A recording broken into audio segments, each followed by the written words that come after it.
In this video we're going to show how to put down the Stow N Go seat in a 2018 Chrysler Pacifica, and we're in the middle seats here. And first thing we're going to do, you'll see there's a little pull here. If we pull on that, you'll see the floor basically raises up, and we can actually push that forward, and that's going to basically hang there. And then the next step, you'll see there's actually a little pull here on the side of the seat. If we pull that, the seat will fold down.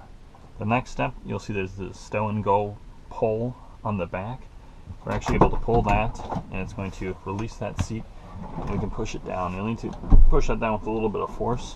And you'll see it kind of pops up a little bit. It's not completely flush with the floor yet. Next thing we're going to do is pop out this floor piece, push that back down with a little bit of force. You can kind of push on these back tabs, and you'll see now the Stow N Go seat is folded flush with the floor. We could do that on the driver's side as well, and that way, you know, this would be basically totally stowed down. Now, if I want to pull that seat back up, see there's a pull here, once again, just like we did before, kind of in the reverse. Pull that forward. To get the seat up, you can actually pull on the Stow N Go. Okay, pull that back.